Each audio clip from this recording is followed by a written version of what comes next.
Terjadi lagi KTP atau NIK warga Indonesia disalahgunakan oleh pengusaha. Ini teman-teman bisa lihat di layar. Ini adalah surat lampiran dari petugas pajak untuk si warga pajak ya, warga Indonesia lah, wajib pajak. Tapi sebenarnya bukan omset dia atau bukan pembelian dia.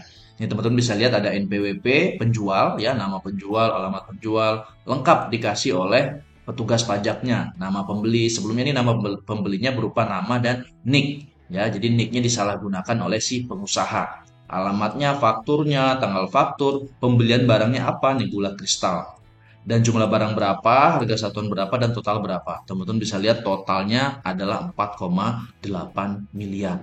Nah, bayangkan, ini bukan pembelian dia, tapi karena NIK dia disalahgunakan oleh pengusaha yang tidak bertanggung jawab, akhirnya dia harus menanggung data-data seperti ini.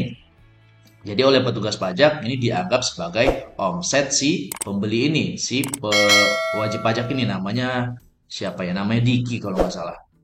Nah, 4,8 miliar harus dia tanggung. Kita ketahui bersama kalau 4,8 miliar omset itu udah pasti harus PKP.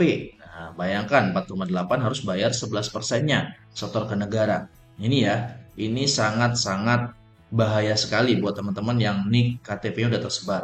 Setelah saya ngobrol sama si bapak ini, dia cerita bahwasanya dia bukan seorang karyawan, dia udah bertahun-tahun tidak jadi karyawan. Memang dulu dia pernah melamar di suatu perusahaan, banyak perusahaan, dan selalu melampirkan namanya KTP. Makanya mungkin kemungkinan besar katanya KTP-nya tersebar di situ dan disalahgunakan oleh si pengusaha.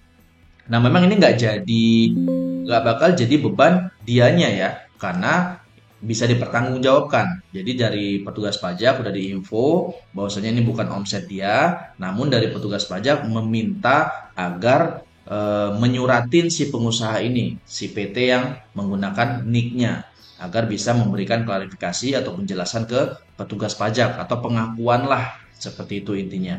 Jadi intinya memang nggak bakal ada keluar duit dari wajib pajak yang disalahgunakan NIK-nya, namun pasti rugi, tetap rugi dalam hal waktu ya, capeknya, pasti bolak-balik mengurusin beginian. Karena kalau nggak diurusin, tetap yang menanggung adalah si yang punya NIK.